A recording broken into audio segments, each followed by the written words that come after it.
You're watching the Battered Herons Network. The Herons are back.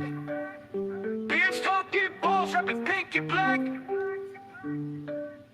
Coming live from the 305, it's official tissue. The Battered Fam, Chris and Dan, weekly rocking with you. We talk Messi, Boosie, Jordy, Lucho, the Fat Four, to Ben Cram, Noah, Ruiz, Fred. What more could you ask for? Tighten up and get ready, listen in on the pod. Solana and X in Espanol, just to even the odds. Breakdowns and gas bagging, join the tribe and just vibe. $3.99, don't forget to like and subscribe. Don't hesitate, say what's up, go ahead and come in. No question about it, I'm ready to get hurt again. No question about it, I am ready to get hurt again. Chris, the Herons are back. Welcome everybody to episode 419 of the Battered Herons podcast. I am your host, Dave Granada, and alongside me, as always, Mr. KBD. How are you doing, sir? We're going to be missing a lot of players. Well, one at least. We are here at least talking about Luis Suarez, and not the good Luis Suarez that just put up a hat trick for Colombia against Venezuela in the World Cup qualifiers. No, we're talking about the immature Luis Suarez that can't seem to grow up and keeps getting himself in a bunch of trouble. But before we get into that, Chris, how you been? A week off from podcasting, which is kind of weird. A week. Yeah, it's been a week off, nice and relaxing. I guess like no news is good news until we find out that we're missing our only striker. Yeah. And shout out Ecuador World Cup. Oh, Mike V, World Cup champions. I don't know about that. But it was Colombia just beat Venezuela 6-3. I want to say is the final time I saw the score. And Luis Suarez got the hat trick. The good Luis Suarez, the Colombian Luis Suarez. So I guess we could start with the news from last week, Chris. Like most professional leagues do, or even professional teams, whenever they have to break news, they like to wait till Friday afternoon to be exact. Why do they like to do that, Chris? So people could just forget about it later on in the week.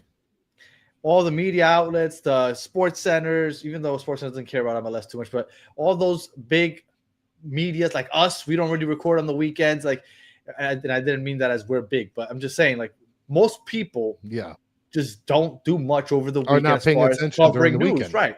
Once the weekend comes, that kind of dies out. So most leagues and teams, when they have to break news, big news like this, just so it doesn't get a lot of attention, they wait until Friday. So we finally heard about some suspensions.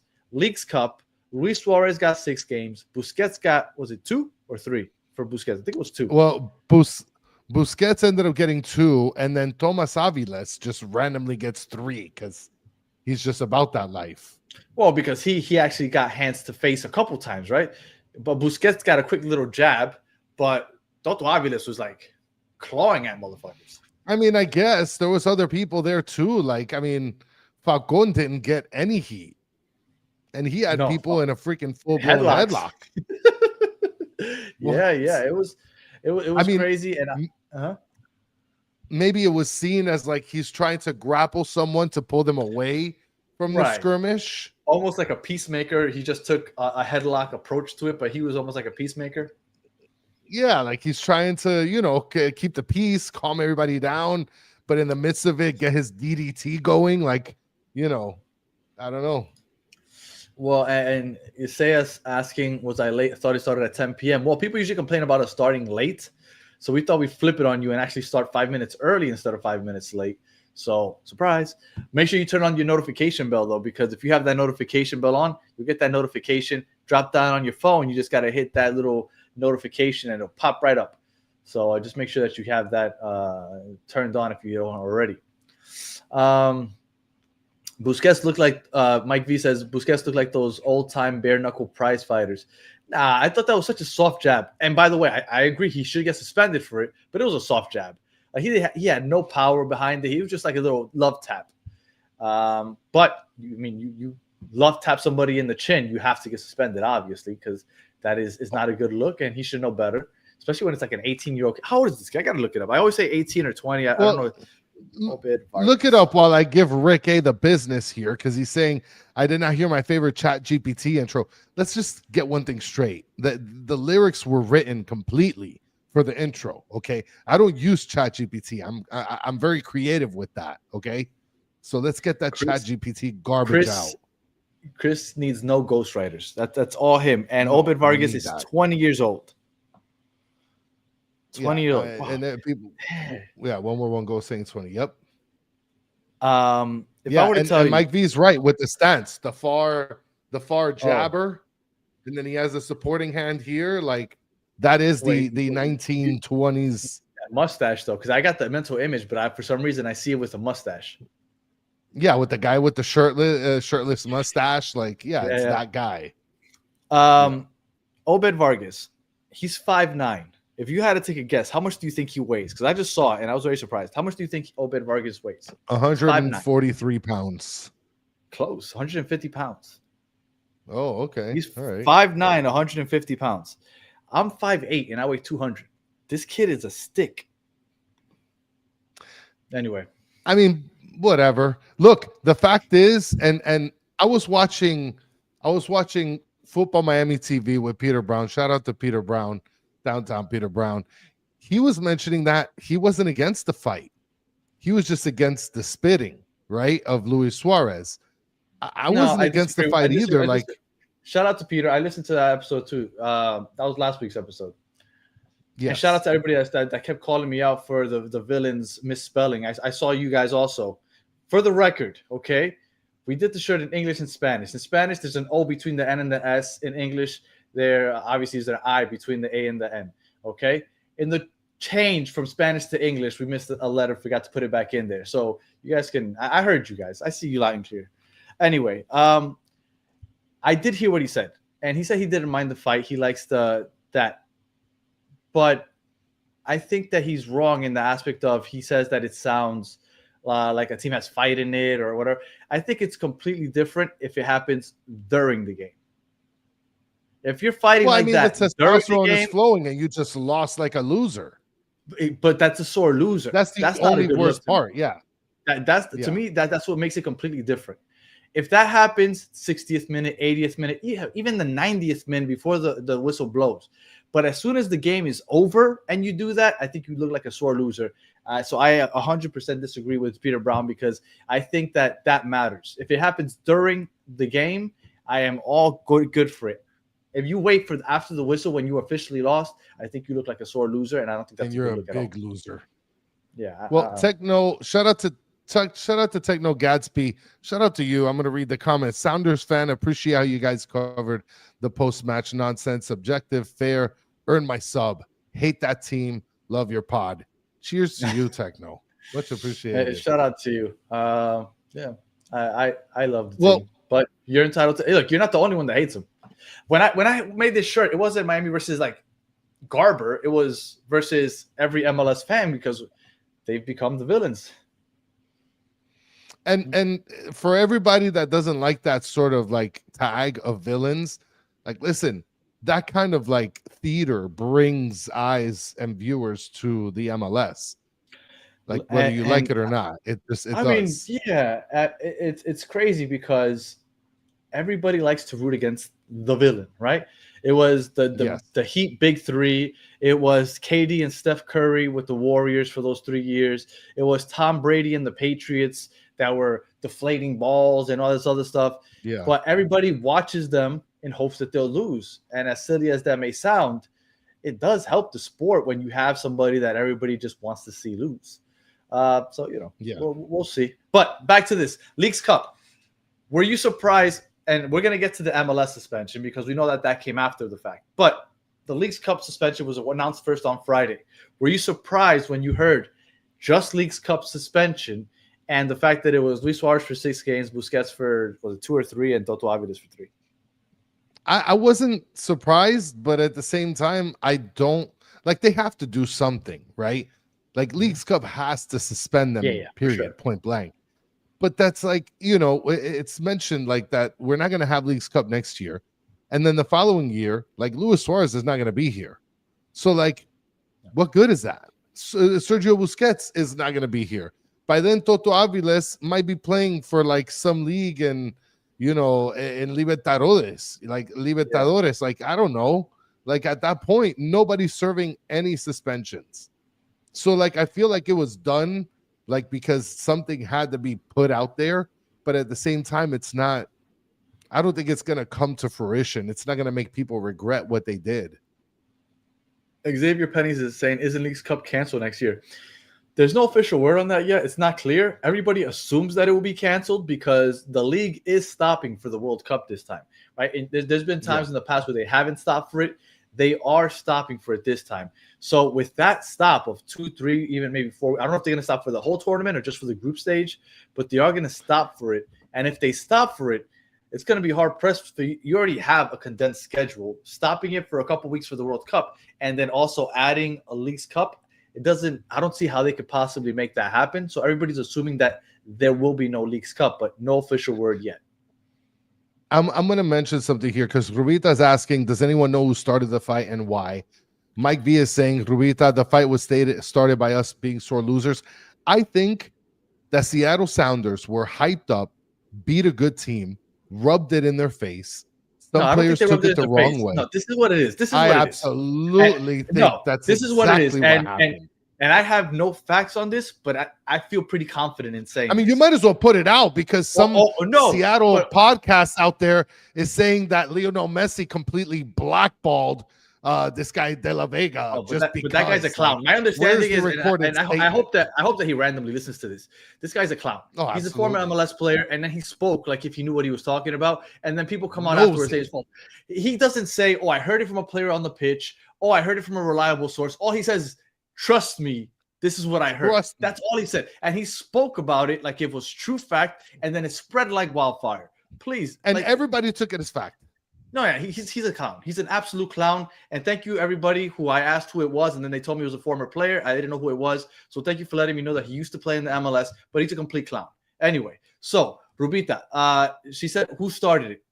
I think that Luis Suarez, and again, Busquets and everybody is so frustrated that they are these players with this name, and they are supposed to be winning trophies just because they are who they are. And they're losing. And then to see Obed Vargas, which I don't doubt was yelling and celebrating in front of them, but I don't think he was probably taunting them, but he's celebrating in front of them, and that frustrates them. And Luis Suarez probably came up, probably said something. And you know why I know this? Last year in Copa America, Uruguay gets eliminated. Oh my God, who was it? Somebody from Colombia went over there. I forgot who it was, but they took off a shirt. And it was a shirt that's like, "Thank you, God," or something like that. And he was wearing it, and as he's walking around, Luis Suarez sees that. He goes up to him and starts talking shit to him. And the guy's like, "What are you doing?" And now those two do have history in the past. I forgot I can't remember his name off the top of my head. Maybe somebody in the chat will tell me. But Luis Suarez, he just has anger problems. He's immature. That's just what it is. He's a sore loser. And that's what it comes down to. And then Obed Vargas went ahead and started laughing in his face. And Busquets took exception to that and gave him a little chin check. But you're allowed to celebrate if you win a trophy. It's not my fault that you're old and you're entitled. A team like that. Yeah, so Luis Suarez thinks that it's disrespectful to celebrate. I don't think so. You should celebrate. If you just won a trophy, go ahead. You can celebrate all you want. Well, so aside from the garbage and Josue calling you out, say you're the Colombian I don't remember who it was. I mean, but he's talking about an Uruguayan player, not a Colombian. No, the Colombian player took off his shirt. Okay, I see. So basically, aside from the garbage suspensions that Leagues Cup carried over, right? Later on, a week later, is when the MLS decides to throw their hat in, and they start asking, "Okay, are we going to suspend people?" Yes, 2 people. Miguel Borja, by the way. Miguel Borja. There we go. Nice Hail Mary save there. So I looked it up. So basically, it was announced that there are additional suspensions to the MLS season that the MLS carried out, right? And I figured that it had to happen. And there it is. Danny's putting it up on the screen. But now additional suspensions are taking place. MLS had to feel like they do, and they had to do something, but they had to check the bargaining agreement and all that other garbage. Luis Suarez gets suspended for 3 games. And then some rando bando, Steve Lenhart, who is a staff member who I think used to play as well. So maybe he got suspended because he gave that clown podcaster guy, the info of, oh my gosh, Lionel Messi is blackballing. You know what it is? That's like put out as news. Yeah, Can I start putting out garbage like that? But whatever. absolutely. So Do you remember what you said? You said allegedly, right? Allegedly, but this guy didn't even say allegedly. I know. You got to say allegedly if you're going to come out with some stuff, nonsense like that. No, but he doesn't have to. And Seattle Sounders has been fined an undisclosed amount for misappropriation of credentials. No. So I guess because they gave this guy Steve Lenhart credentials, his access will be reviewed ahead of the 2026 MLS season. But Luis Suarez suspended for the next 3 games against Charlotte, against Seattle, and DC United.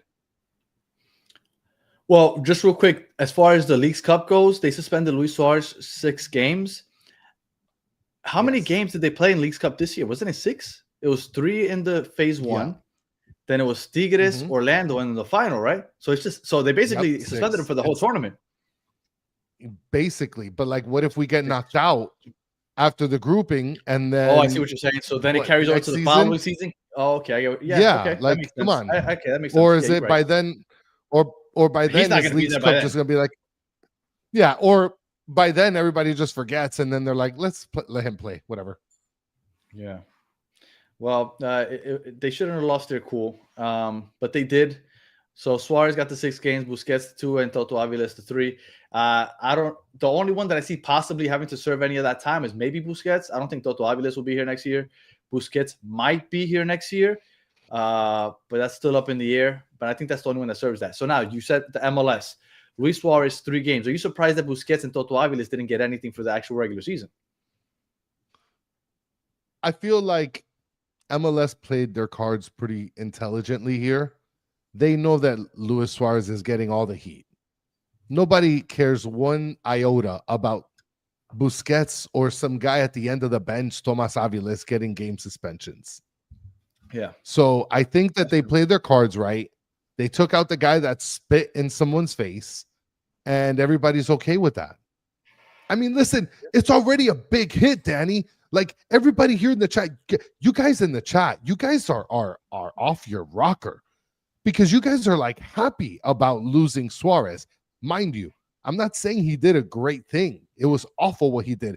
Spitting in someone's face is the biggest disrespect move you can ever do in like life. Just is there anything worse? I don't think so. Peeing on somebody. I mean, yeah, but you have to like disassemble your pants and take out your thang. I'm trying to think of something that's worse. Yeah, but that takes a little longer. Like, you could prepare for that. You know what I mean? Like, you can't prepare for spit in your face. I mean, once you start going out of your pants, I'm like, I'm out. Like, I'm gone. So but I can't avoid the hawker. Yeah. So that is the most disrespectful thing. But you guys are like happy about this. You guys do know that Alan Obando is still probably injured. And you guys know that we don't have like a true striker behind Luis Suarez. But I think if you guys are waiting for Allende to save us. Look, Luis Suarez, and I've been saying that I think he's playing as good as you can without actually making goals, which I know is saying a lot, right? Because ultimately, that's what you're supposed to do. You're supposed to score goals. But I think he has done as well as possible as far as creating for other players. But I think that everybody is feeling the way they are because they are frustrated with him, right? Because I think if he was having a season like he was last year, I think more people would be tolerable of what he did. But because they're like, you know what, you're not playing that great, which I think he is playing better than people are giving him credit for. But because you're not playing that great, all you did was make us look horrible. And look, I don't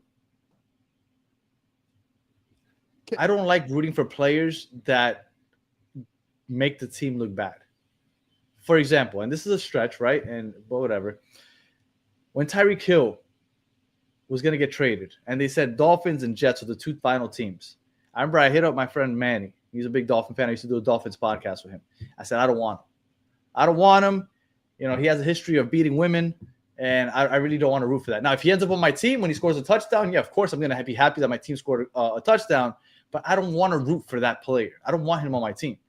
Luis Suarez, I'm kind of tired of his antics, all his complaining and bitching. And then I think this was over the top. And I when he plays again, I'm sure he'll score a goal. Everybody's like, oh, look at you. You're cheering a goal. Oh, what a hypocrite. No, I'm still rooting for my team to win. But, I get why people are just like, you know what? I don't want him on my team anymore, because after a while, you don't want to root for people like this. Like, I don't enjoy rooting for people like this. So Tadeo End is chiming in the chat. I will carry from now on. Let him cook. Let him cook, guys. Okay. And I want to mention here, Jason, you're like one of the people in the chat that I look at very highly. And I'm like, this guy's on it. He's locked in. But like, Jason, you can't wait to see how well we are without Suarez. Suarez he's tied with assist with Messi as the leading assisters on this team. Okay. You guys, come on. Shout out to Florida Man. Hill didn't want to go to the Jets. Well, whether he did or didn't, the news when it first broke, it said those were the two teams that the Chiefs were talking to. So that's all I'm saying. Daddy, and so when I mad. found that You're out, so mad. Well, I'm glad that he didn't go. And look, what came out today? Today came out that he's another domestic violence. Like I don't want players like that on my team. I don't want to root for players like that. It sucks when you have to celebrate that they're doing well on the pitch for your team, and you have to cheer for your team, but at the same time you're like, but he's a piece of crap human being. So I really don't like that. So whatever. All I'm telling you guys is that you guys understandably want Suarez to sit on the pine or suspended or whatever. But what you guys are waiting for and asking for is like pretty dangerous, especially during this time. Jason L saying, I know he's good, but this is the chance for people to step up. We're losing Suarez at the end of this season. This is when we need to see who can play. Well, it's not going to be Obando. I'm all for seeing and Messi playing a Campana's in false New nine. England. I'm all for seeing Messi playing a false nine. But that's what? That's all we could do, because, 89J Stubb says it here, Messi striker, Segovia 10. I would put... Have you guys not seen, if we can't get the ball to Messi? But when you have Segovia and Baltasar Rodriguez linking up with him, you can get the ball to Messi. Those are two talented players on the ball. But then you're hoping that Mascherano does something not stupid and plays Baltasar and Segovia instead of Allende. That's what you're hoping for. Yep, I can't. Yeah. And Techno Gatsby, serious question. After Leagues Cup, if Miami doesn't win the MLS Cup, do you want the front office to change the approach to roster building? We're done. Good. We're done.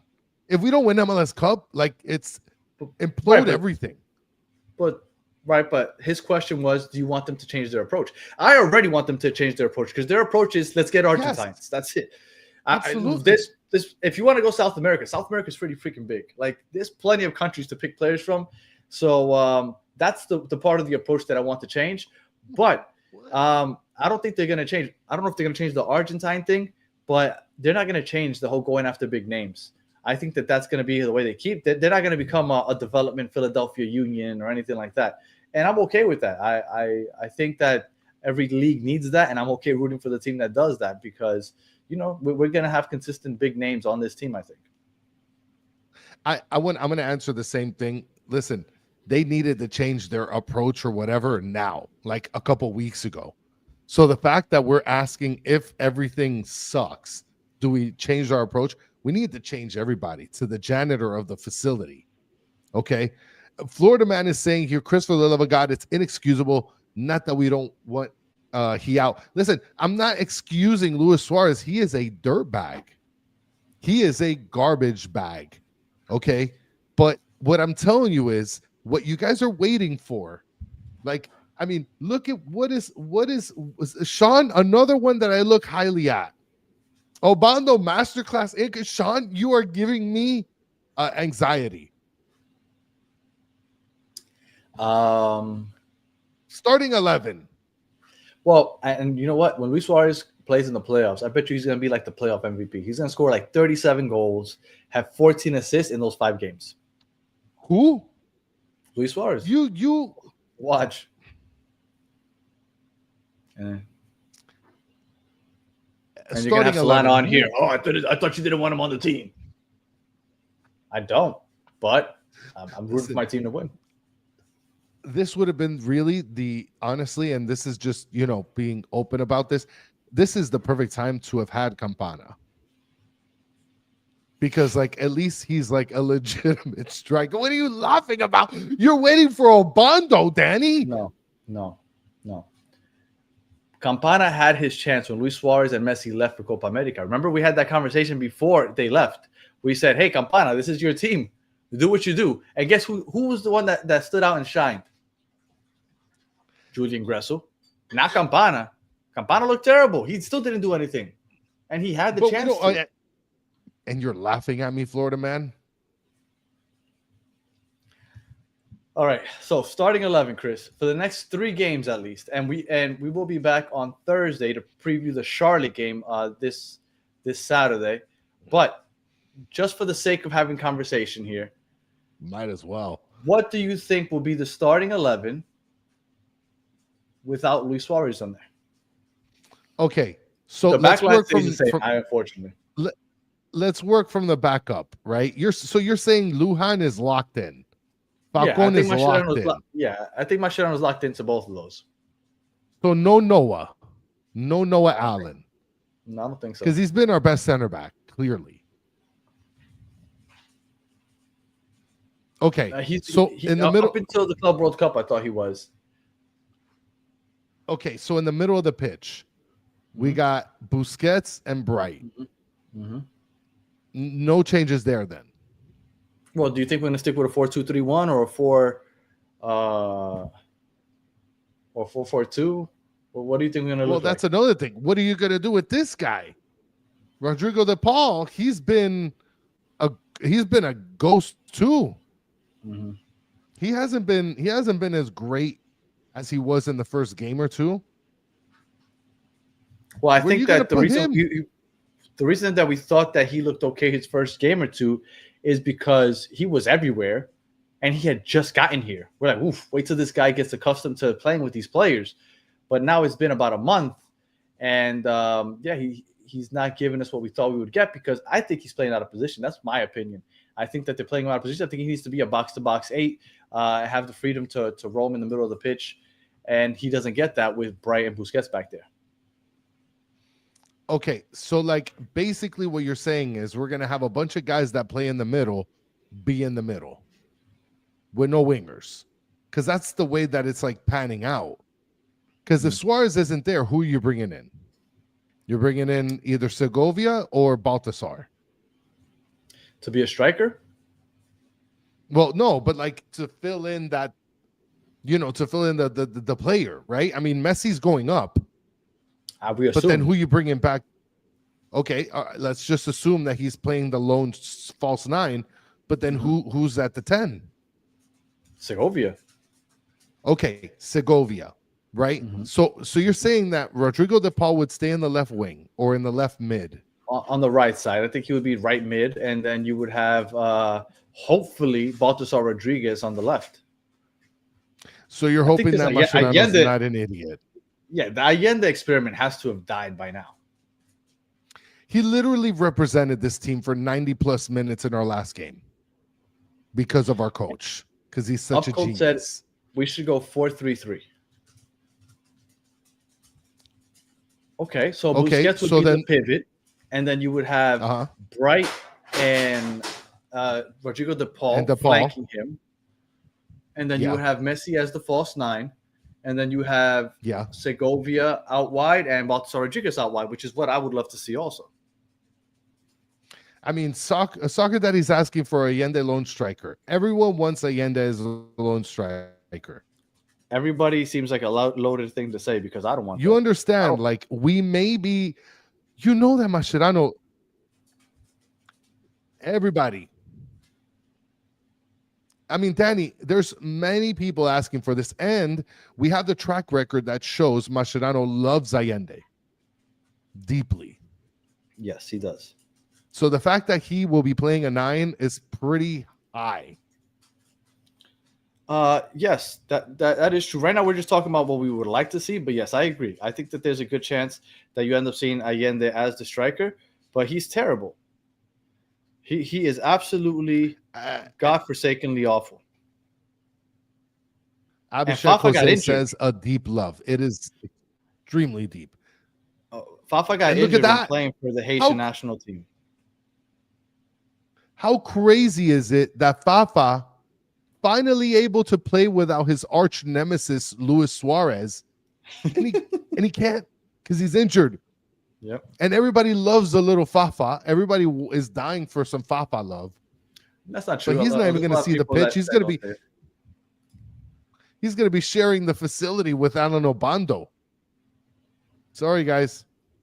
Have you heard anything about Alan Obando? Because I would love to see him finally get some run. Hold on. Let me see what's happening with Alan Obando. Should I ask ChatGPT? Is Alan Obando dead?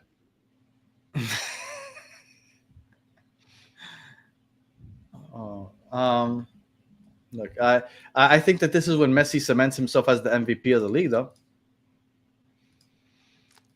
Well, I mean, if he carries, like this would have to be a full-blown carry. Like it would have to be the opponents aren't like world beaters, right? Charlotte's the best team we have left. And then who was it? We have Seattle. We have Seattle. That's going to be interesting. We have Seattle right after second game. I mean, the only gimme maybe is against DC United.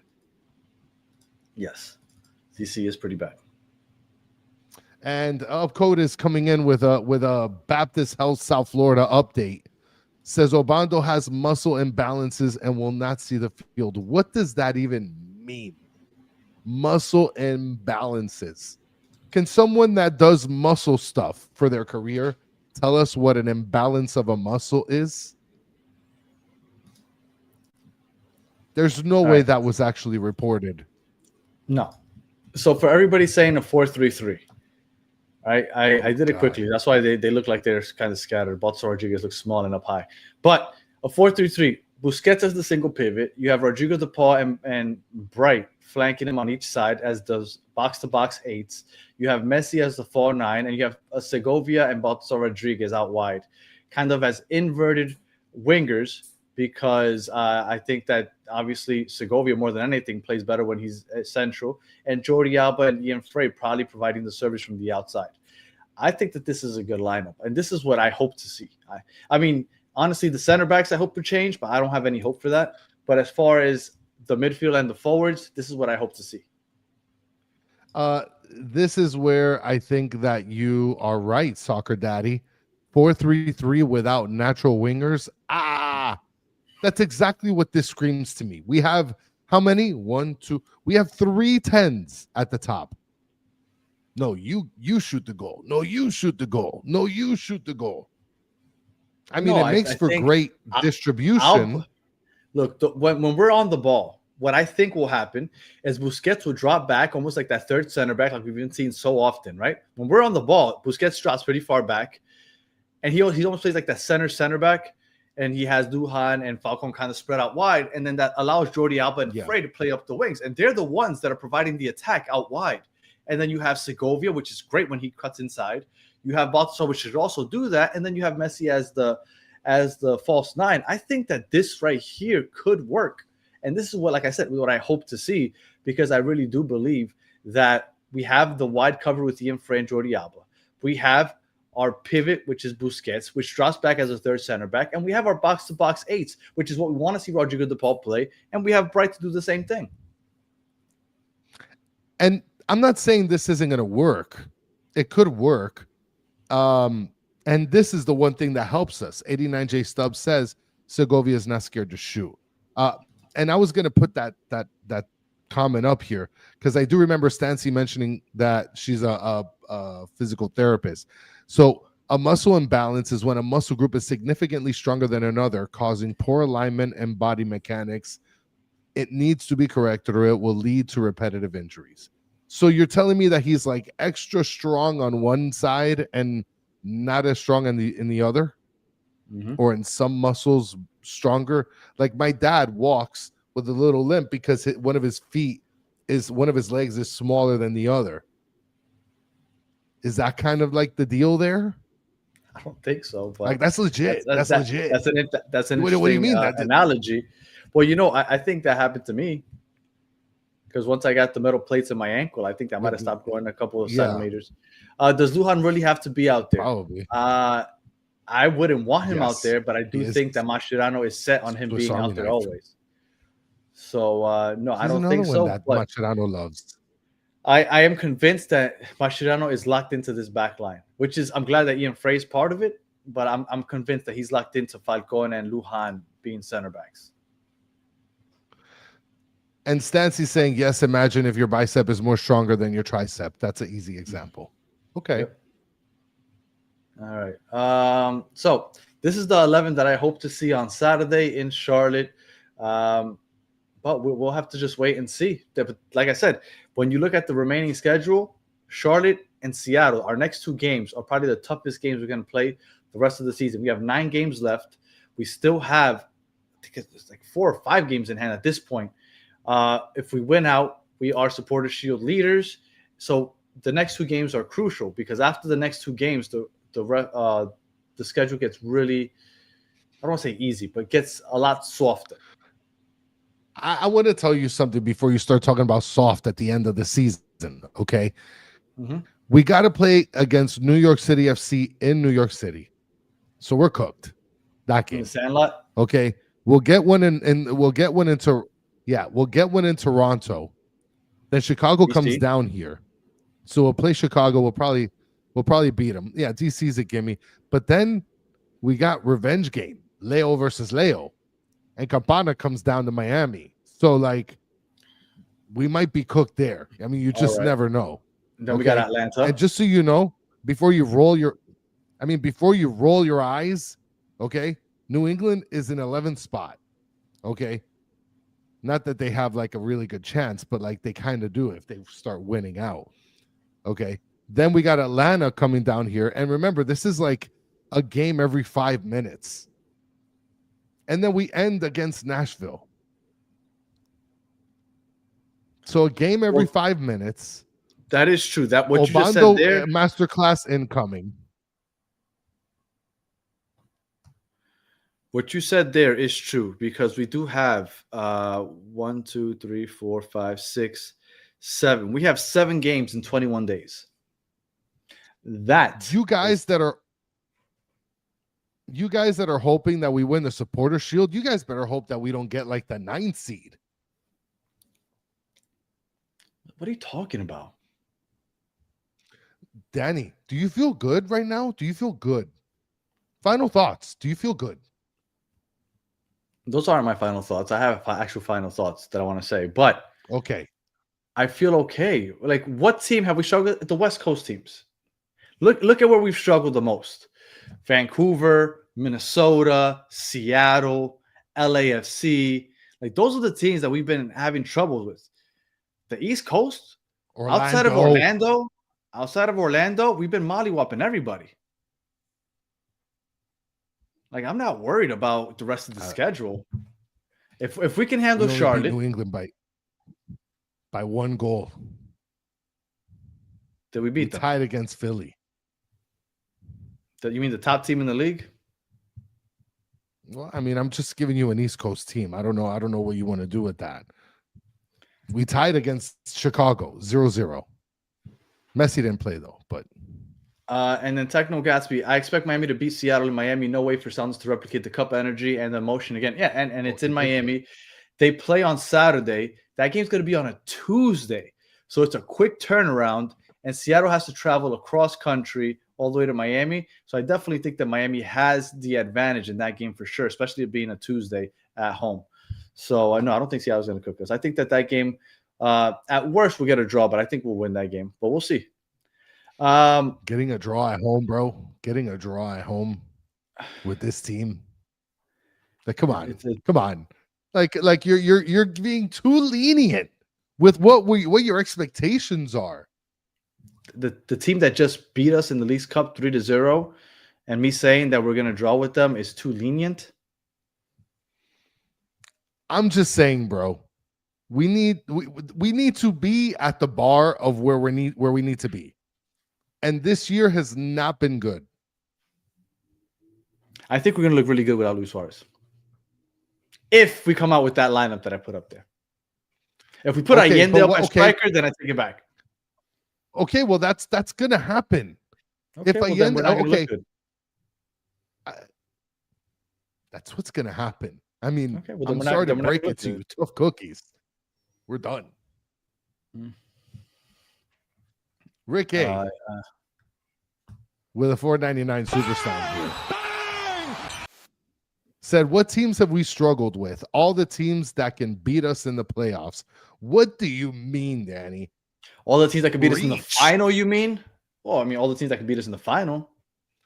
I mean, if we meet Orlando, we'll beat them. They got just like we beat them in the Leagues Cup. Didn't we beat them in the Leagues Cup?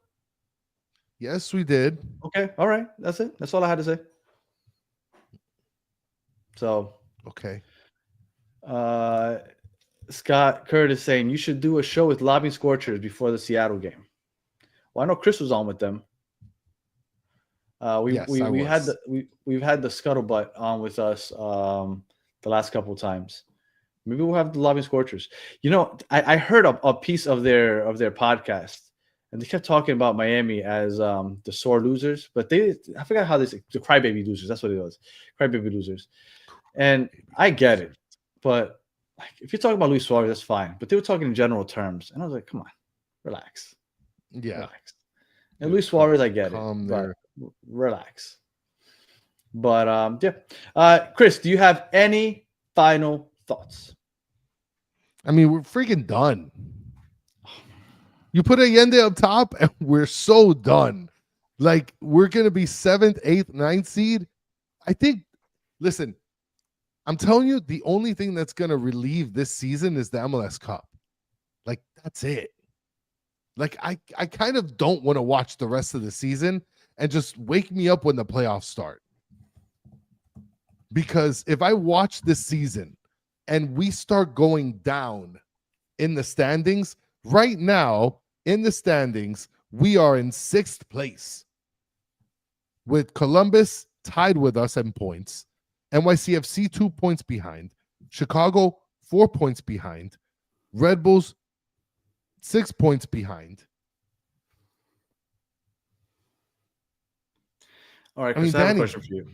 No. Okay, finish. And we got games in hand. I get it. We got games in hand. I get it. Do you get it? But if you're telling me, I do get it. But when you're like, oh, we could get a tie at home, like, get out of here with that. Techno Gatsby with a $2 super slam says, this is my contribution to the Mascherano buyout. Much appreciated. That was funny. I know we have 4 games in hand. Okay. How many teams have lost less games than us? How many teams have lost less games than us? Guess. I don't know. 2? None. Okay. We've played 4 less games than almost everybody in the league. How many teams have scored more goals than us, despite us playing 4 less games? Maybe like 2. None. Chris. Orlando has the same amount of goals. Okay. They've played 4 more games than we have. They played 3 more games. Okay, I apologize. Okay. 3 more games. And the goals that they scored against us were 7. That's fine. What I'm telling you domination is that despite all the disappointments, because we had such high hopes, this team is better than the way we are presenting them. This team can beat Charlotte. They already beat them once this year. This team can beat Seattle, especially with the advantage that we have. And if we draw, so be it. But we can beat them. We'll beat DC. We'll beat Toronto. We'll beat NYCFC. We'll beat Atlanta. The toughest game is maybe the one in Nashville, the last game of the year. And that one is probably for seeding more than anything. Okay. So before we finish the show, let's do that. I love those kind of shows. Win, loss, draw. Okay. Charlotte. Are we winning, losing, or drawing? We're winning. Oh.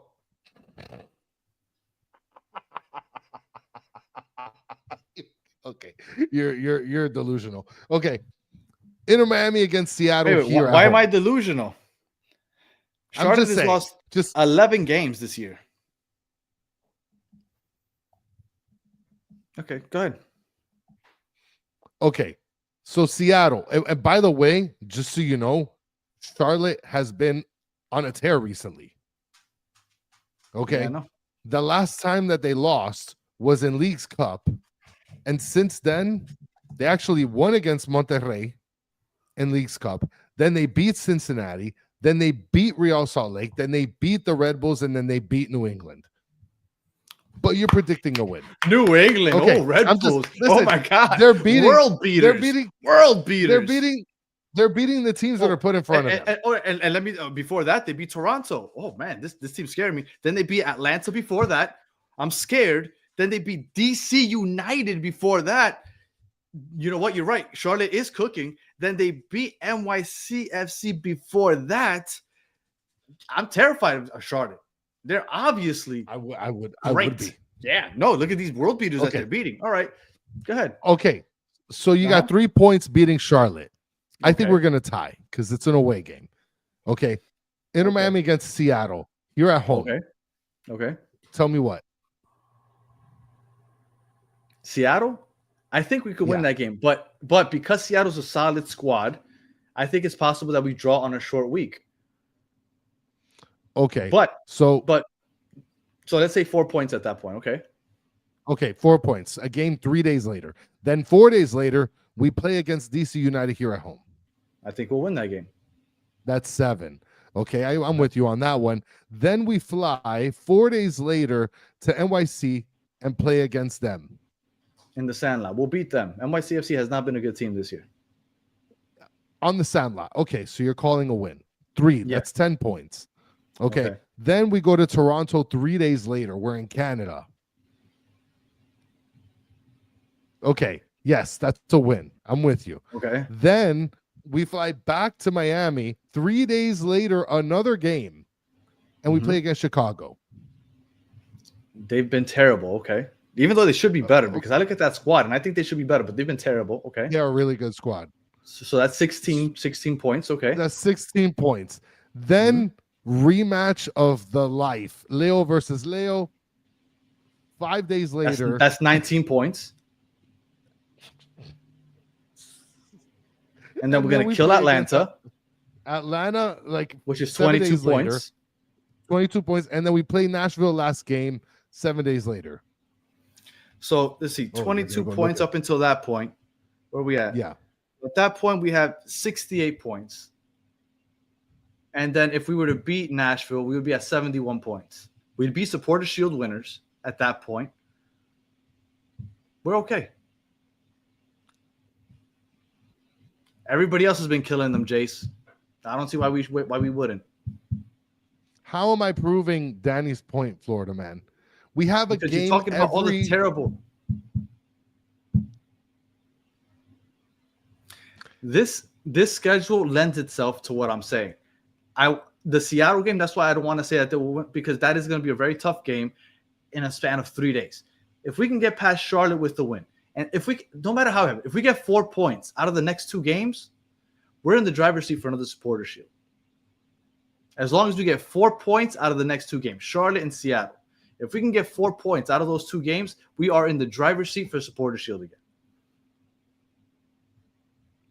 I mean, I'm just saying, Danny, I don't know. I think that some people like you are delusional, and wake me up when we get to the playoffs.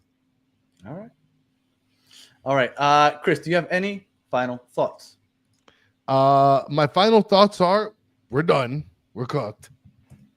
Okay. And Stan C is asking, how about the Marlins? Well, we'll go asking. Marlins are hot now too.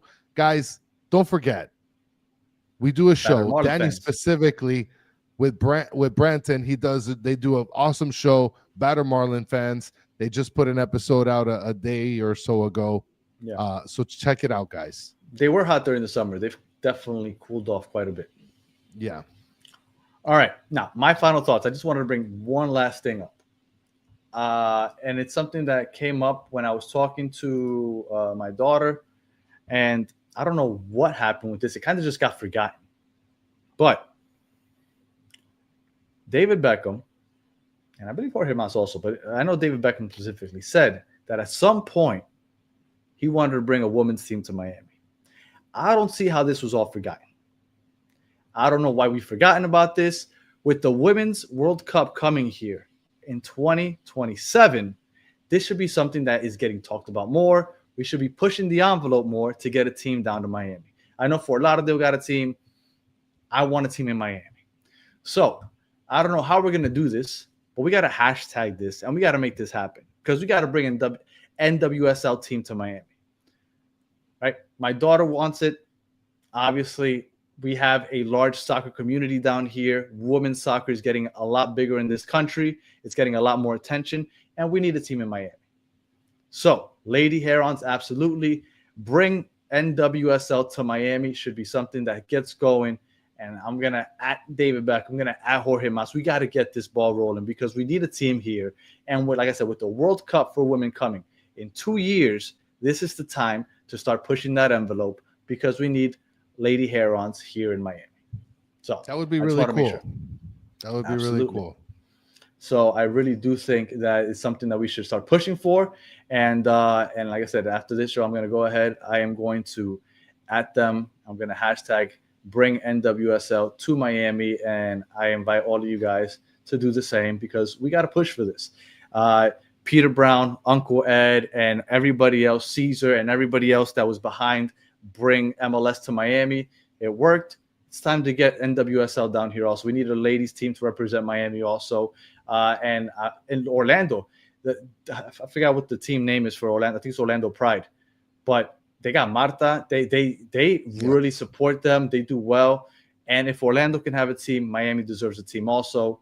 Inter Miami has shown that we have a supporting community here in Miami for soccer. And I would love to see ladies Herons down here in Miami. So, like I said, push that hashtag, retweet it, and let's see if we can get something going because I would love to get that going, especially, and again, I'm a girl dad. I have 2 daughters, and they love soccer, but they want to be represented. They always ask to go see Trinity Rodman. I was trying to see when they come to Orlando. They already came to Orlando. We need a team down here in Miami. So I just wanted to put that out there. I think that's a great idea. Absolutely. All right. We'll be back on Thursday to preview the Charlotte game with Danny Brams from Charlotte Soccer Show. Oh, you know what's one thing I wanted to mention also, outside of my original final thoughts? 9/11 is on Thursday. And obviously in elementary schools, they start teaching the kids about it, right? Because they had no idea. My son just did a project on it. And my daughter was doing reading a passage about Flight 93. I watched United 93 with Jose over the week. Okay, funny you said that. So yes, she was reading that passage, and I told United made a movie about it, and we just sat down and watched it about 2 hours ago. Yes. And what I was going to say, on top of it being a great movie for those of you who haven't watched it, when you become a parent, it like unlocks a part of you inside because I've said it on this show and I've told you a bunch of times. I'm not much of a laugher. Like I'll chuckle, but like one of those nice, good laughs, I unfortunately don't do that very much. And I don't cry very much as I would like to. Because I think laughing and crying, it's really nice. I think it's really like soothing to the soul. And I just don't do it very often. But since I had my kid, when I watch movies, if there's something emotional happening between a parent and a child, it does get me. And I was watching that United 93 movie just now, an hour or two ago. And there was a point where the daughter's calling the mom, and the mom's like, I got my arms wrapped around you. And the daughter's like, I feel your arms around me. And man, dude, I just started just tears started gushing out. And I was like, man, when you become a parent, something else gets unlocked. And it's a good movie. And then Rick A says, Danny laughs on the podcast often. Yeah, I laugh, but it's a that's it. Like you don't get like those like you can't breathe laughs like that's I don't get to experience those very often, unfortunately. I don't know why. I just can't. Danny is weird. Yeah, but yeah, I just wanted to say that because I watched that movie a little while ago, and I was like, tears started coming out. I was like, 9/11, that was wild. It was. Yeah. All right, so we'll be back on Thursday for the preview of Charlotte, and tomorrow will be Battered MLS fans and Las Garzas for you guys tomorrow. So make sure that you keep tuned in for that. And that's it, Chris. Any additional final words? No, that's it, man. I mean, tomorrow we're going to talk about this in Spanish so you can look like a clown in another language. And then we'll talk some MLS. And thank you guys for saying that I make you guys laugh. As long as I can add a little bit more happiness to this world, that's what counts. On this show, there was one time that I had a really solid laugh. I remember them because they don't happen often. And it was Stancy. Yes, she said something about you and I think a jersey, a type or something. Yes. And yes. Shout out to Stancy. Medium. I believe it was like a medium comment or something. So yes, shout out to you, Stancy, because that was one of the few times. So all right. If you're listening on audio, we appreciate you listening all the way to the end. Please leave us 5 stars, comment, review, all that good stuff. If you're watching on YouTube, thank you for watching all the way to the end. Please like, subscribe, share, tell your friends. And as always, for those of you in the chat, we appreciate you guys hanging out with us for the last hour. And we'll be back tomorrow, MLS, Garzas, and Thursday for Herons preview. So until the next one, have a good